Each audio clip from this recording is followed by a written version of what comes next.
The Subcommittee on National Parks, Forests, and Public Lands will now come to order. The subcommittee is meeting today to hear testimony on the spending priorities and mission of the National Park Service. Under Committee Rule 4F, any oral opening statements at hearings are limited to the chairman and the ranking minority member.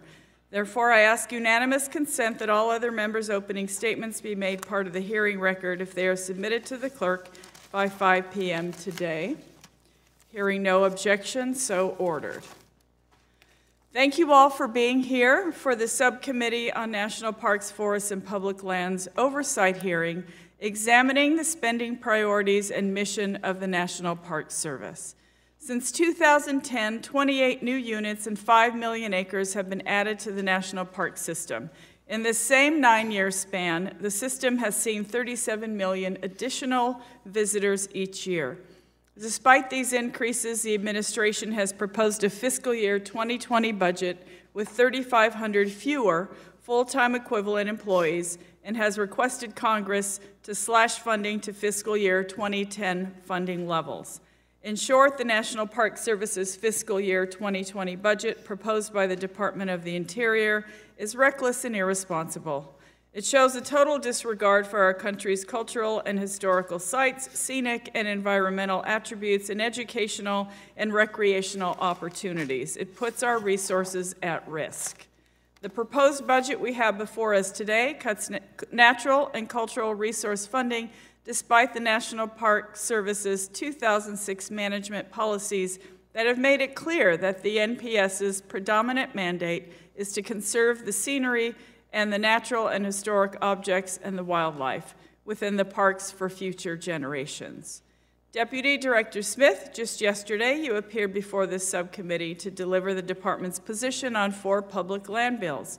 You stated that the agency does not support enacting those pieces of legislation because your priorities are about focusing resources on reducing the National Park Service's $11.9 billion deferred maintenance backlog and addressing other critical national park needs. Seemingly, the budget proposal is not in line with your own agency priorities, as it would significantly reduce funding for park maintenance and repair and would reduce money available for construction. Going forward, I hope that the Park Service will testify before this committee based on their conservation mandate and not hide behind a deferred maintenance backlog as an excuse to leave resources unprotected. On the other hand, the NPS's proposal cuts out very successful programs. The highly successful Historic Preservation Fund provides resources to partners outside of the NPS, including states, tribes, and historically black colleges and universities, to protect and conserve cultural and historic assets and sites. The department's proposal reduced this line item by nearly 70%. This budget also drastically reduces the National Park Service's protection of important resources for underrepresented communities. The proposed budget does not include any funding for the Native American Graves Protection and Repatriation Grants, Japanese American Confinement Site Grants, or the American Indian and Native Hawaiian Art and Culture Grants. In his Senate nomination hearing last week, Acting Secretary Bernhardt stated, "I recognize that climate is changing and that man is contributing to that, but the department's budget does little to help our parks respond to the impacts of our changing climate, something you have been consistently pushed to prioritize by this Congress, the conservation and protection community, and the American public."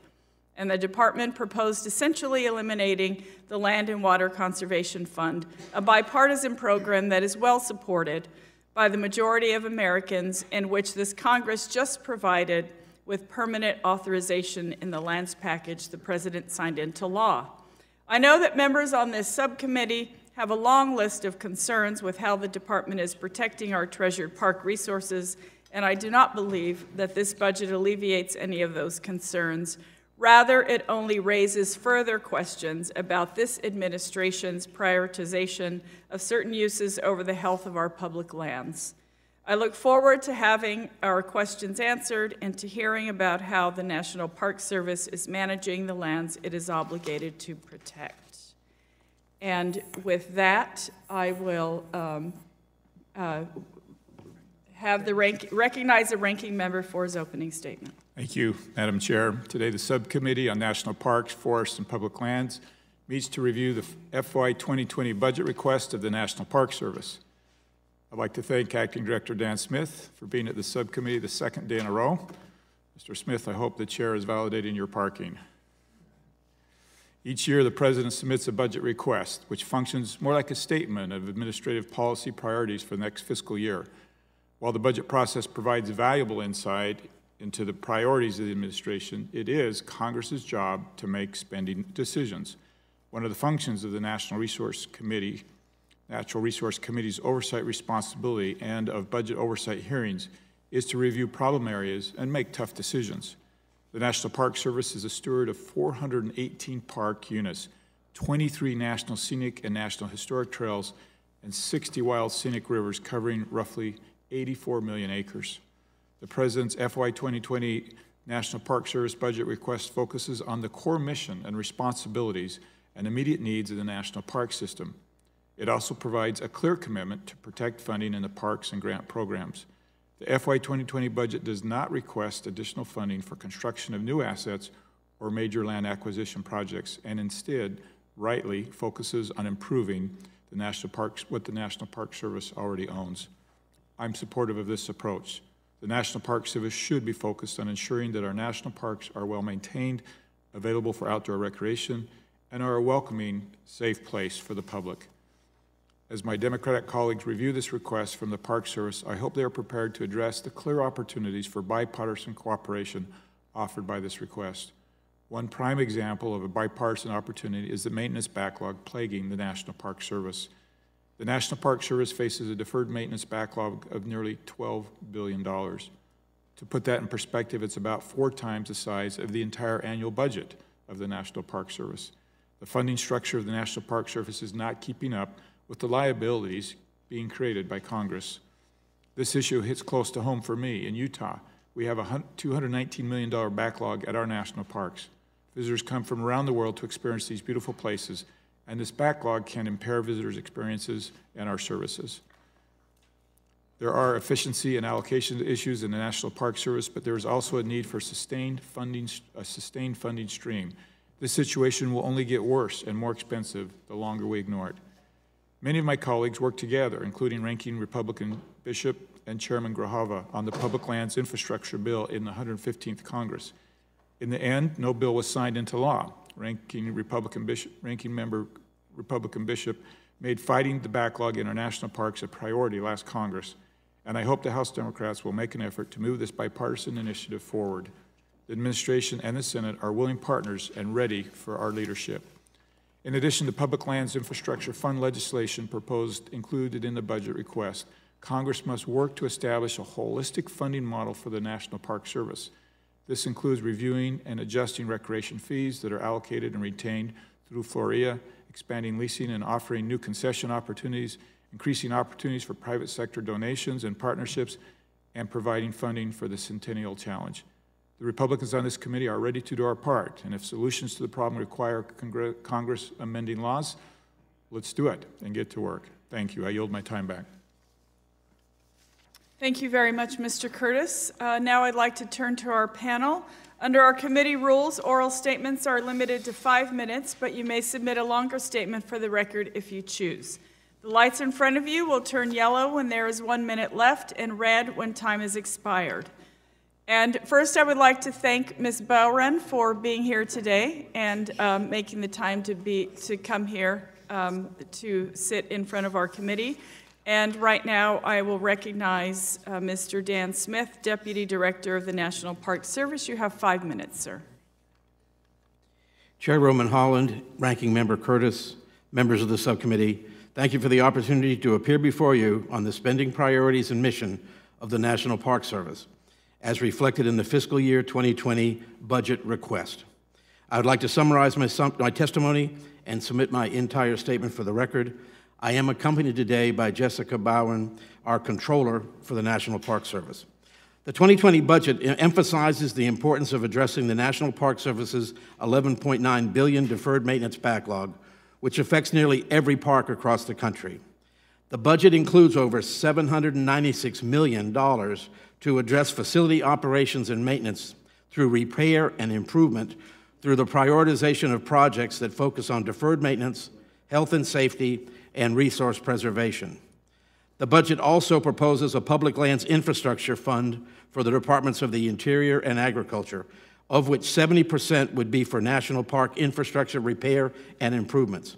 This investment will significantly improve many of America's national parks, and I'm pleased that the House has introduced H.R. 1225, Restore Our Parks and Public Lands Act, and we look forward to working with this committee on that legislation.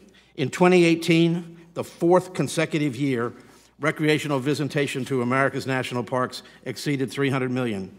Park visitors play an important role in the economic status of communities surrounding national parks, adding more than 300,000 jobs and over $35 billion in economic output. The 2020 budget supports ongoing efforts to maintain an enjoyable national park experience and increase recreational opportunities that are affordable and accessible. And we have funded that at a requested level of $2.4 billion. Many units of the National Park System provide opportunities for hunters, anglers, campers, and hikers to recreate and enjoy the vast land set aside for the public. The 2020 budget includes an initiative to support and enhance recreational opportunities at parks, including funds for new fishing programs and accessible hunting blinds and fishing piers to promote recreational access for all. It also includes funding to promote lesser-known park sites within the tourism industry and to build partnerships to market the recreation opportunities available at all national park units. The 2018 fire season was the most significant in California history, burning almost 70,000 acres of parkland. The 2020 budget requests $4 million for on-the-ground active forest management to reduce the wildfire risk in National Park Service infrastructure and resources and increase safety for firefighters and the public. The 2020 budget also includes $4 million for new responsibilities at parks, including funding for startup operations at Camp Nelson National Monument and St. Genevieve National Historical Park, and support for increased security at Independence National Historical Park. In addition to these increases, the budget requests $5.7 million to support the ongoing reorganization of the Department of the Interior, $5 million to leverage public-private partnerships through donations to the National Park Foundation, and $3.5 million in law enforcement and health and safety increases. Chair Howland, this concludes my summary of the highlights of the budget that reflect the administration's priorities. I'd be pleased to answer any questions that you or the members of this committee have. Thank you so much for your valuable testimony. The chair will now recognize members for questions, and under Committee Rule 3D, each member will be recognized for 5 minutes. And I'd like to first recognize Mr. Gallego for 5 minutes. Thank you, Chairwoman. Mr. Smith, I'm glad we have the opportunity to focus on the administration's budget proposal for the National Park Service. I want to get started with a question about the Historic Preservation Fund. As I'm sure you're aware, this budget cuts funding for the Historic Preservation Fund by 2/3. Mr. Smith, did the administration forecast how slashing 66% of the Historic Preservation Fund would impact the fund's ability to, in your own words, quote, support offices in states, territories, and tribal lands for the preservation of historically and culturally significant sites? Congressman, the budget keeps about $32 million in that fund to address those issues. It obviously would be less of grant money in that regard. However, we view it as a placeholder to show that we do consider that a priority among those issues that we deal with. I have concentrated on this budget first and foremost on the operation of the National Park System. That's the $2.4 billion. Secondarily, we have looked for money for our infrastructure with repair for that. So in the caps that I have for the Park Service, I have shown that it's still a priority, but it is a lesser priority for our key mission that we have, which is the operation of the National Park System. It's very odd to show it's a priority by cutting it 2/3. Let me give you some examples of how these cuts would impact Arizona. In Arizona, we depend heavily on federal historic preservation funds because the state has failed to provide any funding for our Historic Preservation Office in years. Without strong federal funding, responsible stewardship of thousands of historic places in Arizona would be near impossible. In Phoenix, we're very proud of historic neighborhoods and buildings. In fact, there are over 7,000 historic homes and 39 historic districts in my congressional district alone. I've attended home tours and events put on by historic district associations like the Encanto Palmcroft and Coronado neighborhoods. These are more than just historic places. They are the hearts of vibrant and active communities. Every day, more culturally significant sites in Phoenix become eligible for preservation and revitalization. We need more resources, not less. We need more resources to preserve special places like these, not less. These cuts are also deeply, deeply harmful to tribes, seven of whom operate their own tribal historic preservation offices in Arizona. Tribal historic preservation offices use their funds for the following. Number one, work with law enforcement to prosecute looters, which is something that is very important in Arizona, of Indian remains and sacred objects. Two, operate tribal museums and cultural centers. Three, nominate important sites for the National Register of Historic Places. And four, to revitalize cultural traditions, oral histories, and native languages. This important work would be deeply undermined by your proposed cuts, 2/3 cuts to this program. That does not show that you have a priority. But cutting tribal preservation offices isn't even the most insulting thing that this budget is showing to our Native American communities. This budget would completely eliminate funding for Native American graves protections and reparation grants. As you know, the Native American Graves Protection and Reparation Act allows for the reparation of sacred cultural artifacts, including human remains, back to indigenous communities from which they were taken. NAGPRA was a huge step towards undoing some of this horrific legacy of colonialism in tribal communities. These grants help facilitate some of that important work, and your budget would eliminate them. Mr. Smith, did your department consult with the tribes on the reduction of funds in the Historic Preservation Fund or the elimination of the Grave and Protections Reparation grants? Congressman, I believe there's $5.7 million for tribal historic preservation officers. We did not have direct consultation with the tribes on this budget. Did not, okay. Well, at least you admit it. So you did not have any consultation with any tribes on this budget? On that portion of the budget, no. And again, Congressman, this is a request. Obviously, with your interest in this issue, Congress controls the purse strings. I left, again, in very difficult times of naming priorities, I left a placeholder that says that these issues are a priority to us. They may be more of a priority to Congress, and as we go through the budget process, we'll arrive at those numbers. Sir, I've been in government, state government, and federal government now, I think, for a combined of 9 years, and then also in local government. Budgets are a reflection of your values. So I know what my values are and what I care about in terms of what we should be seeing and where we should be putting our, concentrating our efforts. So it's very disturbing when you're telling me that that is not the same. At a minimum, consultation with our tribal communities should be a prerequisite when you're actually creating this budget. With that, my time is up. I yield back my time. Thank you, Mr. Gallego. The chair now recognizes Mr. Curtis for 5 minutes. Thank you, Madam Chair. Last year, Mr. Smith, at this hearing, I told Secretary Zinke about the concern many Moab residents had at Arches National Park about the reservation system.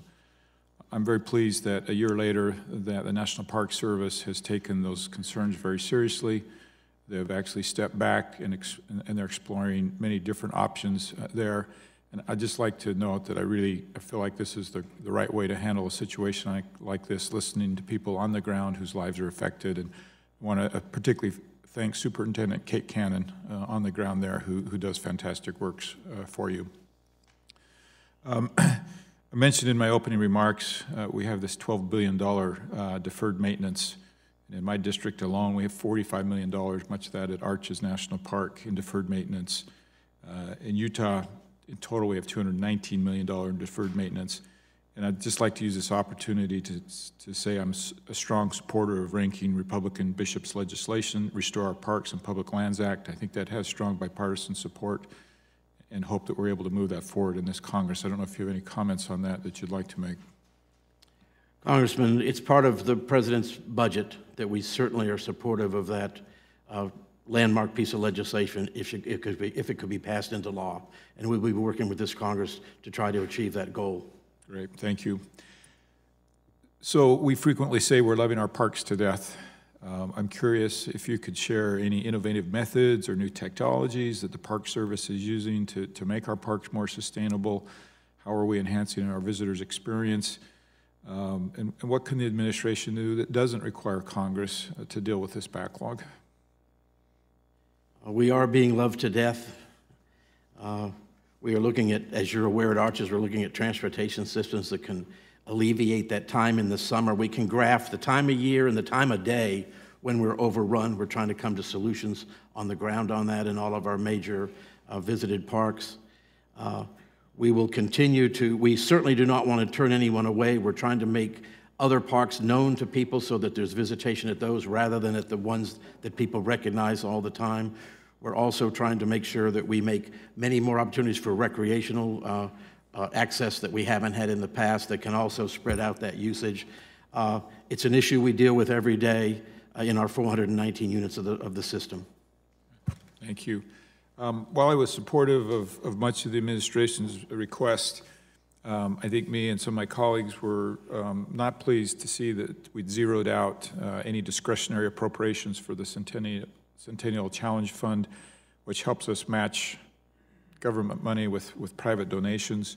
Since 2015, we've been able to leverage $68 million of federal expense with $102 million of outside private money into our national parks. Can you give us some insight into that decision? Congressman, again, it's priorities. I will say that we do anticipate that from the senior pass, we'll have about $1.4 million available, which would be matched to $2.8 million with at least a 50-50 grant or match. We're finding out we get more than 50-50. But again, there are tough decisions to be made in the budget process, and that's one that we did leave a placehold at $1.4 million, which we had to reduce from the $20 million that Congress allowed for that last year. Good. In 2016, Congress passed the President enacted the President enacted the National Park Service Centennial Act. In the Act, Congress provided the National Park Service with a new concessions authority known as the Visitors Experience Improvements Authority. It's my understanding that the regulations still have not been issued for that authority. Is that the case? And if so, can we expect them to be issued? That is the case, but they will be issued within the next several months. And we should have them implemented, and I think we have 9 projects we're looking at that would be available by September. Good. Thank you very much. I yield my time. Thank you, Mr. Curtis. The chair recognizes Mr. Lowenthal for 5 minutes. Thank you, Chairwoman Holland, and thank you, Deputy Director Smith, for your testimony. Deputy Director, my questions pertain to the Federal Lands Recreation Enhancement Act, or Flurry, and the funding. This issue received a great deal of attention during the shutdown when Acting Secretary Bernhardt directed the parks to use the revenues from entrance fees to perform day-to-day operations and keep the parks open to the public. But Congress enacted Flurry to support programs that enhance visitor experiences, not for trash removal and bathroom maintenance. The use of these funds also contradicted the National Park Service's own internal policies and guidance on using fees to address deferred maintenance. So the first part of my question is, did the improper use of Flurry funds during the shutdown divert funds from addressing the Park Service's almost $12 billion maintenance backlog? Congressman, thank you for that question. I hope that we never go through another 35-day lapse in appropriations for the Park Service. I've been through 6 lapses in my government career. Congressman, actually, the authorization for the use of the Flurry money has 5 very specific categories that we can use it for, that include maintenance and repair of our facilities, that include visitor enhancement and access. We followed through on those 5 policies and used them appropriately. I was directed by the acting secretary, but I have to tell you that in carrying that out, we did comport with the authority that we have under that act to keep the parks open for visitation. and I'd be glad to provide all kinds of detail on how those decisions were made. All right, rather than the decisions, do you have a list of all the parks that use Flurry of funds to remain open during the shutdown? We do, Congressman. Can you give us that list? Be very glad to provide that list to the Congress. And how much money was spent at each site and what the money was spent for? We will have that with our budget, with our financial system. We'll have that exact number very shortly. However, because of the language in the continuing resolution, we actually did not use that money. It basically has been put back into where it would have been normally, into the operations of the National Park System. So technically, we estimate that for those several weeks that we use this money, it was about $6 million per week. We'll get an exact number to the Congress in a very short period of time. Thank you. And the American Federation, let me change the topic a little bit. The American Federation of Government Employees has recently reported that being a National Park Service law enforcement ranger ranks among the 10 most dangerous jobs in the federal government. Although I've just read recent news articles that suggest that the National Park Service is considering lowering the standard of certification for officers, accepting seasonal certifications rather than the current, more rigorous Federal Law Enforcement Training Center certification, which to me would put less qualified officers in the field, might endanger resources, park visitors, federal employees. Is the National Park Service considering accepting alternative training for permanent law enforcement park rangers? Congressman, not exactly. It was considered as an option. Our situation is that we have about 200 law enforcement officers to go to the Federal Law Enforcement Training Center in Georgia, and we're backlogged on that. We have what we call a Type 2 commission, where you have them into that final level of training, and we do put those people in the parks until they can get through FLETC.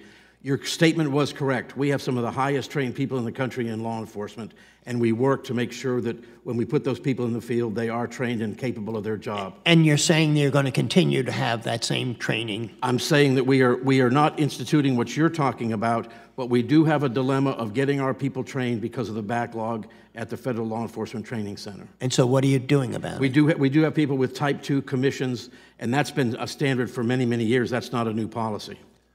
Okay. I also want to talk about that a recent National Park Service study found that visitors to our parks are disproportionately white. They're not really Hispanic, African American. And I'm wondering, what is the Department of Interior doing to increase outreach and access to non-white communities to ensure equitable access to our parks? Congressman, we are very active, especially to the youth of this country. We have many programs in our inner cities and also coordinated through YMCA, through military installations or whatever else, where we are trying to reach the diverse, and we also have programs to bring school children to our parks that normally have not had a chance to visit. I believe our time is up, and I yield back. Thank you. Thank you. Thank you for your questions, Mr. Lowenthal. The chair now recognizes Mr. Heiss for 5 minutes. Thank you very much, Madam Chair. And Director, thank you for visiting our committee on back-to-back days. I know you've got an extremely busy schedule, and the fact that you'd be here again means a great deal to us, and we appreciate your time. Before I get into some other concerns, I do want to just reiterate again the importance to me in our state of the Kettle Creek battlefield and the importance of my proposed feasibility study for it to be included in the park system as a unit. I appreciate the brief conversation we had before this hearing got underway, and appreciate your willingness to come visit the site, and I look forward to joining you on that. I think it's extremely important that we arrange that, and I just want to say publicly thank you for your willingness to do so. I think that speaks highly of you and your commitment to it. But I do want to transfer to the maintenance backlog issue. I think we have a very serious problem here, obviously. You're aware of it as well. And I am probably, I think with most everyone here, I've supported the Restore Our Parks and Public Lands Act. Very grateful for Chairman Grijalva and Ranking Member Bishop for their bipartisan work in moving this forward. But I am concerned overall that the Park Service may be resting on its laurels and really kind of depending on Congress to take care of this problem on its own. And I just want to make sure that that is not the case. The President's budget is asking for $132 million basically to address the maintenance backlog, $134 million to forestall growth in maintenance backlogs. But as I look at all this, it seems to indicate to me that the backlog is actually increasing by roughly 2.5% every year, or $227 million. Is that ballpark correct? It's definitely increasing. I don't know if those figures are exactly correct, but it is increasing from 11.6 billion last year to 11.9 this. Yes, Congressman. Okay, so I guess the point that I'm coming down with this is even if we get the funds that have been proposed, the backlog growth is still growing at a faster rate than the money that's being proposed to address the problem. And I think while the Restore Our Parks and Public Lands Act is it's a fine plan, I fear that if the Park Service does not implement its own plan to address these issues, rather than rely upon these particular funds, we're going to be right back here 10 years from now, and there will be another ask to reauthorize the Restore Our Parks plan. And that's the concern with me. I'm just wanting to know what is underway. The American people need those energy revenues for other things, not as a de facto piggy bank for the Park Service. So I guess really my question is, what assurances can you put on the table here to let us know that that is not the case, and that y'all have a plan to implement? Congressman, one thing in looking at these priorities, about half of our deferred maintenance is roads. If we did have the funding that we're talking about from the Restore Our Parks Act, rather than where we're now doing probably segments of roads and whatever else to catch up, you would be able to plan ahead with knowing you had that funding stream to complete projects in a much more economical, much more satisfactory time frame. So there would be a gain in having that much money in the system to do our planning, design and planning for all of our projects and get a benefit on that. I'm not saying we would totally eliminate it, but it would let us definitely get on top of a lot of these issues. But it doesn't address the growing maintenance of every year. I mean, we're not catching up unless you all have some sort of plan to catch up. Well, it will allow us to catch up with things, our cyclic maintenance and our repair and rehab maintenance, but to go to these major projects such as roads or buildings. Out of our 76,000 buildings, we're also looking to demolish about 800 or more of those. So we are looking at ways to bring that down, but it is a system. It's a very accurate number of what we do have in a deferred maintenance category now. Your concern is possibly correct, but we'd sure like the 5 years to show you what we could do to resolve this deferred maintenance issue. Okay, thank you. Thank you. Thank you, Mr. Heiss. The chair recognizes Mr. Case for 5 minutes. Thank you very much. And I would simply endorse the prior questions by other members having to do with deferred maintenance. Certainly, we're looking for a constructive solution with you to catch up on that maintenance and to restore our parks to what they really should be. So we welcome working with you on that. Let me talk to you about a particular concern of mine that I believe is a national concern, and that is tour helicopters. Tour helicopters in Hawaii and I believe in other parts of the country, based on conversations with my colleagues, have become quite a scourge throughout many parts of our country, especially those with high scenic beauty qualities and tourism, and Hawaii certainly fits that bill. And if you dig down underneath the tour helicopter situation, you find very quickly that there's virtually no regulation, virtually no effective regulation as to altitude, time of operation, flight path over highly urbanized areas, noise, et cetera, et cetera. And so this is a big problem. But let me narrow it down to the national parks. The national parks are, of course, supposed to be where we go to kind of enjoy, get back to nature and enjoy a pristine environment.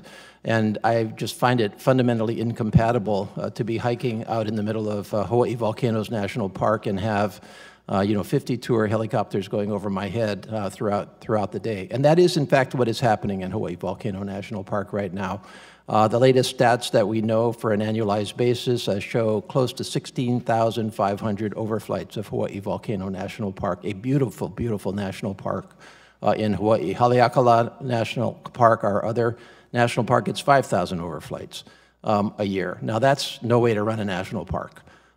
We passed a law in 2000, the National Parks Air Tour Management Act, which was supposed to require the NPS and FAA to set up specific air tour management plans for each of our national parks with over 50 overflights, which is many of them to include the Grand Canyon National Park.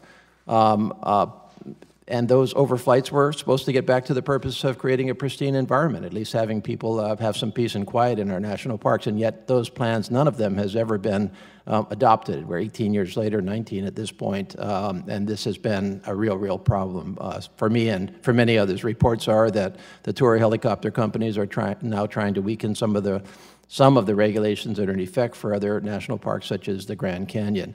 Can you tell me whether this budget or the national park resources are being dedicated in any way, shape, or form at this point to implementing this 19-year-old law? And if so, kind of where do we go?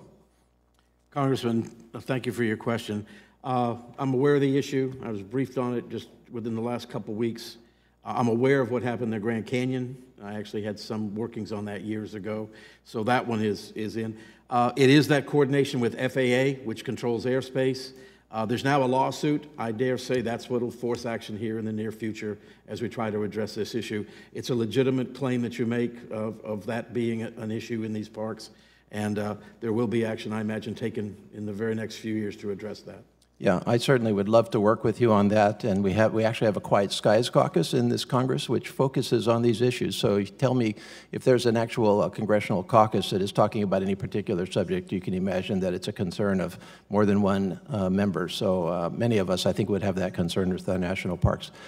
Switching gear to another treasure in Hawaii, the Arizona Memorial, of course, memorializing the USS Arizona, sunk on December 7th, 1941, and an iconic historic site. It is, in fact, the most visited site in all of Hawaii. Many people visit it, including many of our military who look to it for a remembrance of their service and of those lost in that attack and throughout our history.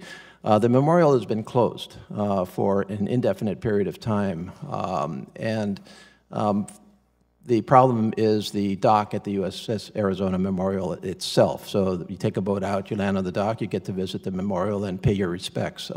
I just got an email yesterday from a wife of a veteran looking for their 40th anniversary, coming out to Hawaii and visiting the Arizona Memorial where he served during his own service. So this is a very meaningful visit for many people. I would simply, in the time remaining, ask you to commit the National Park Service to accelerating that. I know you're trying, and as I understand it, it's not a matter of funding, but of pushing through the actual repairs. So I would just ask for your commitment to work with us to get that done. With my 1 second that's left, Congressman, I hope you received that letter that I sent to the delegation last Friday. The contract has been let, $2.1 million. The timeline has it hopefully completed by September. We will be informing the delegation monthly on the progress on that contract. Thank you, Mr. Smith. Thank you, Mr. Case. The chair recognizes Mr. Huffman for 5 minutes. Thank you, Madam Chair, and welcome, Mr. Smith. I want to ask you a few questions about the 35-day government shutdown. This administration made a rather unprecedented decision to keep parks open. My understanding is you put out a memo that outlined how that was going to go forward. Do you think it was appropriate to leave these parks open during the shutdown, given the extent of damage that resulted?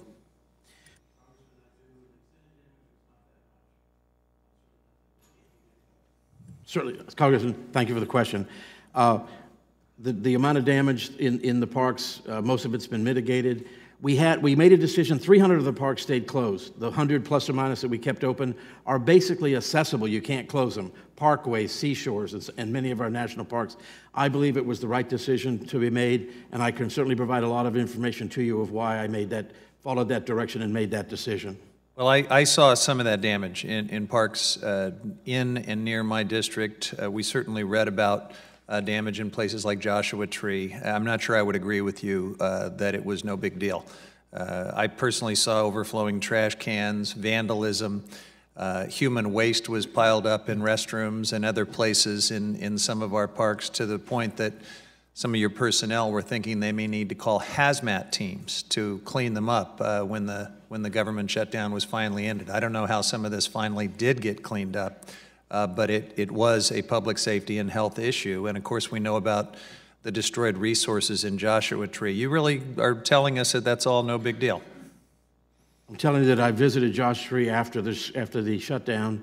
I talked to the superintendent this week, and things are have been mitigated. And of course, initially, all that people saw about trash and bathrooms and human waste, that was cleaned up within a day or two of when we finally put our people back to work. Mm-hmm. If you wanted to see trash, Congressman, you could have seen it on the mall here in Washington. Oh, I did, yeah. So you wouldn't do anything differently? What'll be different and I hope we never have a government closure again, especially not for 35 days, but if there is one, if there's a lapse of appropriations and I am still the acting director, I will immediately use Flurry funds so that I have the maintenance staff and the staff available to make sure we do not have those issues. It would be a limited number of parks, but I would use the Flurry funds without any hesitation at all, Congressman. What role did Acting Secretary Bernhardt play in the decision about parks remaining open? He discussed that and reviewed it with the solicitors in the department. He called me in.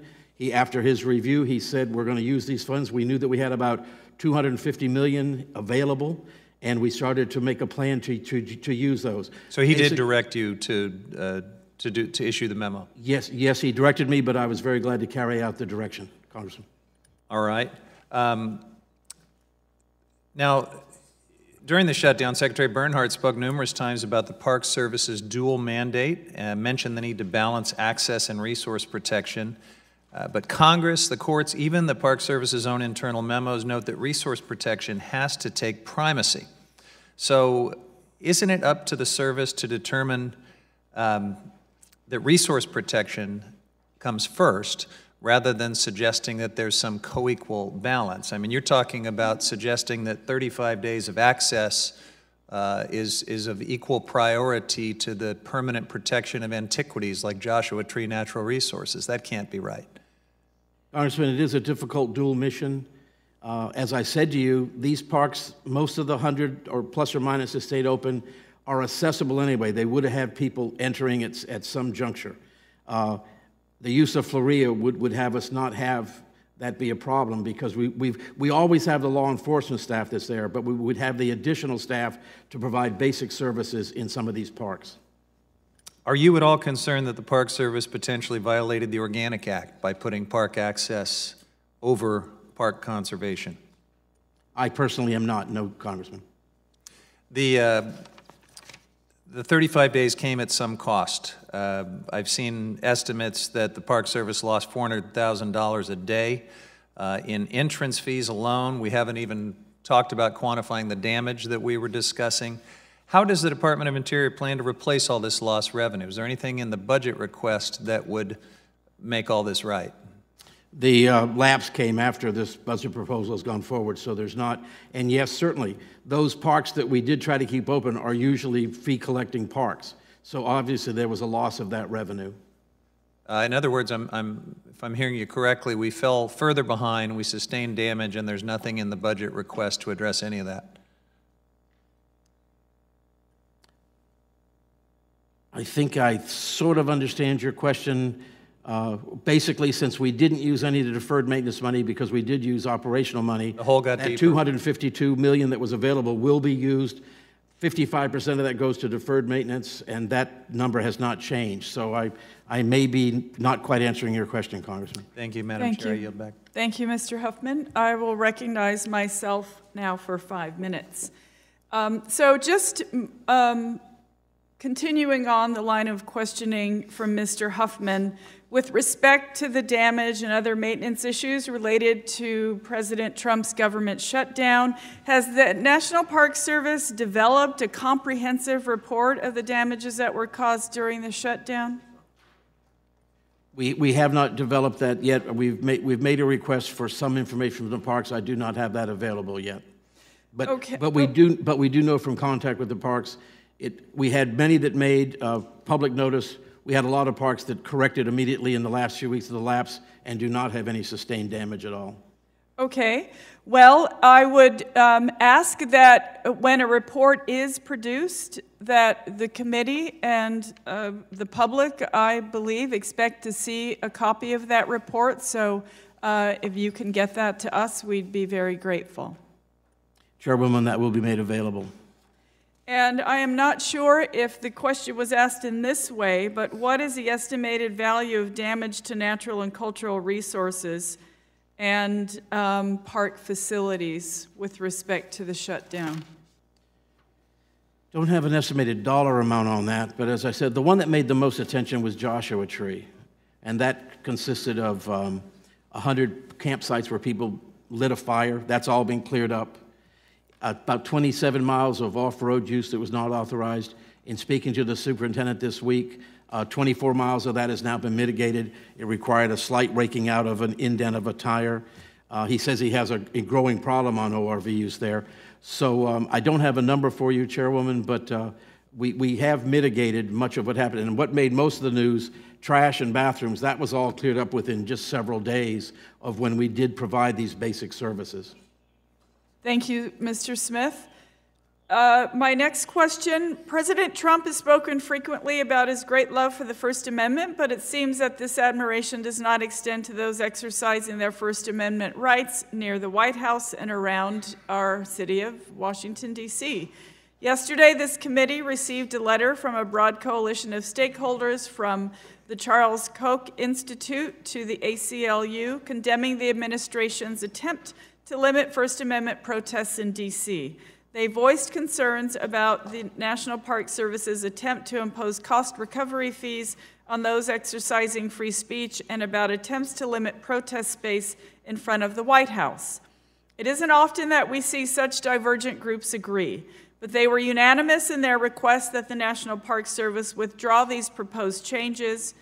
For months, this committee has attempted to get information on these same issues, but the National Park Service has provided no updates since the close of the public comment period. What is the current status of these proposals, and where do they stand in the development process? Chairwoman Holland, we are in a review phase of 180,000 comments received, 71,000 of them substantive, and those are under review. I have to tell you, though, that the letter that you received from those groups, the proposed regulation does not propose that.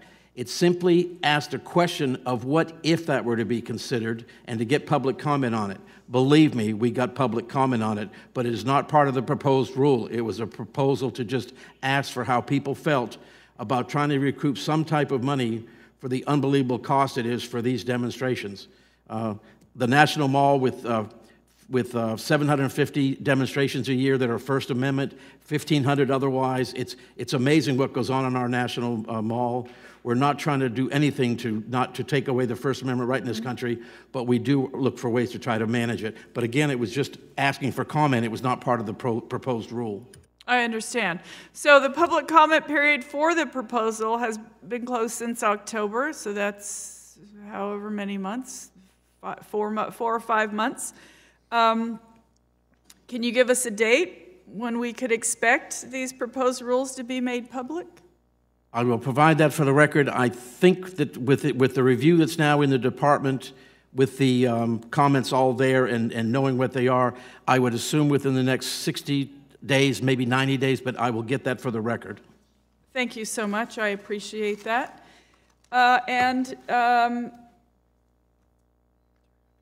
Okay, thank you. And one last question with the few seconds I have. Across the month of February, this committee held hearings on climate change that touched every part of our jurisdiction. This committee heard from a leading scientist that climate change is impacting National Park Service sites at a disproportionate rate? And yes or no, is climate change a threat that your agency needs to take seriously? Yes, there are causes on our national parks, and we're looking at ways to adapt to those changes. Thank you very much. The chair now recognizes Mr. Horsford for 5 minutes. Thank you, Madam Chairwoman, for giving us this opportunity to address the fiscal year 2020 spending priorities of the National Park Service. I am sure that my colleagues from both sides of the aisle can agree that the National Park Service plays an integral role in managing America's most prized public lands. The mission of the National Park Service cannot be understated, and I commend the National Park Service for all of its efforts to conserve and protect Nevada's national parks and monuments. In my district, the people of Nevada rely on the National Park Service to be the faithful stewards of the Great Basin National Park, the Death Valley National Park, the Tule Springs National Monument, the Lake Mead National Recreation Area, and several national historic trails. Nevada's parks, monuments, and historic trails provide unparalleled outdoor recreational opportunities for the people of Nevada and the visitors of our great state. In 2017 alone, the National Park Service accommodated more than 7 million visits to Nevada's parks, spurring more than $250 million of spending and supporting more than 3,000 jobs to our state. Sadly, due to infrastructure backlogs, the American public, the rightful owners of our public land, faces increasing difficulties and inconveniences visiting and enjoying our national parks and monuments. The state of Nevada alone already faces more than $220 million of deferred maintenance backlogs, and that number continues to grow. That is why it is essential that we provide the Park Service with the resources and funding it needs to properly manage our pristine landscapes. Moreover, as members of the House Natural Resources Committee, it is most imperative that we oversee the spending priorities of the National Park Service and ensure federal dollars are spent to the best interest of the public and the environment. I'd like to ask you, Director, how do you justify a $480 million cut to the National Park Service when park roadways are plagued by potholes, vandalism during the government shutdown, wreaked untold damages on our parks, visitation in our parks is at record high levels, and the state of Nevada alone has more than $220 million in deferred maintenance backlogs? Congressman, the budget process begins at the department, cleared through OMB, and comes here. I've named priorities that I do think provides for our 419 parks with operational maintenance. We've provided $796 million towards deferred maintenance, and basically we've maintained our current staffing at 18,668 FTE. So we are aware of the question you have about our unbelievable Let me just ask you, as a visitation. career Park Service employee, do you believe this budget request lives up to the mission of the National Park Service? I believe that it helps me maintain the mission of the National Park Service in times of very, very strenuous visitation limits and in a deferred maintenance backlog that is crippling us. Thank you. Between 2011 and 18, park visitation increased by roughly 14%, while staffing was reduced by roughly 14%. In Nevada, Lake Mead National Recreation Area has more than 7 million visits a year, and yet in recent years, the administration has continued to propose full-time employee staff reductions.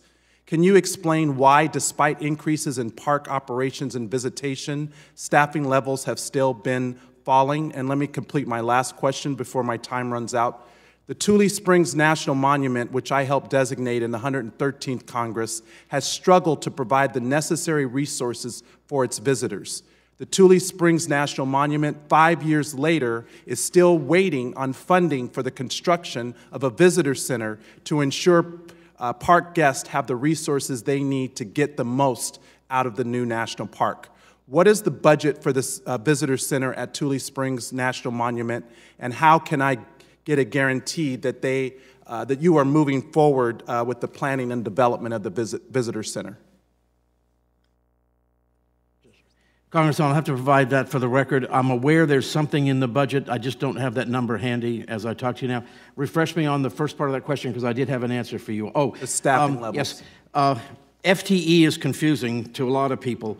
The Park Service for years has been moving towards more seasonal hires. Basically, we have high impact 6 months of the year. We don't have the ability to keep full-time staff on for those, and so we move towards seasonal hire. Seasonal hire money can be 3 people rather than 1, depending on how you use it, and because you don't have the need for the retirement benefits and that type of thing. So be glad to talk to you in more detail about FTE in the parks. We are moving towards more seasonal help, but that's a standard. It's happened in many, many decades in the past. Thank you, I Mr. look forward Smith. to your responses. Thank you, Madam Chairwoman. Thank you, Mr. Horsford. Thank you, Mr. Smith, for your valuable testimony, and for all the members for your excellent questions. The members of the committee may have some additional questions for you, Mr. Smith, and we will ask you to respond to any of those in writing. Under Committee Rule 3.0, members of the committee must submit witness questions within 3 business days following this hearing, and the hearing record will be open for 10 business days for the responses. If there is no further business, without objection, the committee stands adjourned.